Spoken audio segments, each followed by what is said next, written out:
Hello guys, ഞാൻ ഒരു ചെറിയ ഇൻസിഡൻറ്റ് പറയാൻ വന്നതാണ്. എൻ്റെ ഉമ്മൻ്റെ കഥയാണ് ഞാൻ പറയുന്നത്. അപ്പോൾ ഒരു ദിവസം ഞങ്ങൾ ഈവനിങ് സ്കൂളൊക്കെ വിട്ട് വന്നിട്ട് ചായ കുടിക്കുന്ന സമയമാണ്. അപ്പോൾ ഉമ്മൻ്റെ ഫ്രണ്ട് ഇങ്ങനെ കോൾ ചെയ്യാണ് ഉമ്മനെ. അപ്പോൾ ഉമ്മക്ക് അറിയില്ല ഉമ്മൻ്റെ ഫ്രണ്ടാണെന്നോ, നമ്പറൊന്നും സേവ് ചെയ്തില്ല. അപ്പോൾ ഉമ്മ ചെറുപ്പത്തിൽ എത്തിങ്ങാനയിൽ വളർന്നതാണ്. അങ്ങനെ എത്തിങ്ങാനയിൽ വളർന്ന സമയത്ത് ഉമ്മൻ്റെ കൂടെ കട്ടൊക്കെ ഉണ്ടായിരുന്ന ഒരു ഫ്രണ്ടാണ് കോൾ ചെയ്യുന്നത്. പക്ഷെ ഉമ്മയും ആ ഫ്രണ്ടും തമ്മിൽ യാതൊരു ബന്ധുപ്പല്ല. അന്നത്തെ ആ ഒരു എത്രയോ കൊല്ലത്തിന് ശേഷമാണ് കോൾ ചെയ്യുന്നത്. അപ്പോൾ കോൾ ചെയ്ത് ഇങ്ങനെ ആ താത്ത ഇങ്ങനെ സംസാരിച്ച് വരിക.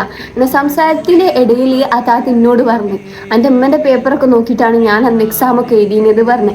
ഇപ്പം ആ താത്ത ഒരു ടീച്ചറാണ്, ഒരു ഹൈസ്കൂൾ ടീച്ചറാണ്, മാത്സ് എടുക്കണേ. അപ്പം അത് പറഞ്ഞ സമയത്ത് എൻ്റെ ഉമ്മ ഇങ്ങനെ എന്നോട് ഇടയ്ക്കിടയ്ക്ക് പറയലുണ്ട്, എനിക്കൊരു സോഷ്യോളജി ടീച്ചർ ആവാനാണ് ഇഷ്ടം. പിന്നെ പറയും സോഷ്യോളജി ആണ് എൻ്റെ ഫേവറേറ്റ് സബ്ജക്റ്റ്. പിന്നെ എന്നോട് ഇങ്ങനെ ഇടയ്ക്കിടയ്ക്ക് ചോദിക്കും കേട്ടോ, എനിക്ക് ഇനി പഠിക്കാൻ പോകാൻ എന്തെങ്കിലും കഴിയോ എന്നൊക്കെ ചോദിക്കും. പക്ഷേ ആ താത്ത അങ്ങനെ എൻ്റെ അമ്മനോട് പറഞ്ഞപ്പോൾ ഉള്ളിൽ കൊണ്ടുപോയി. എന്തോ ഒരു നമുക്ക് ആ കാലത്ത് പഠിച്ചിട്ട് പോലും ഒരു എത്താൻ കഴിഞ്ഞില്ല. അപ്പം ആ അവസ്ഥ ഒരിക്കലും വേറൊരാൾക്കും വരാതെ നിൽക്കണം. അപ്പം എല്ലാവരും ഫസ്റ്റ് തന്നെ നമ്മളെ പ്രയോറിറ്റി സ്റ്റഡീസിന് കൊടുക്കുക, എന്നിട്ട് ബാക്കിയുള്ള കാര്യങ്ങൾക്ക് കൊടുക്കുക.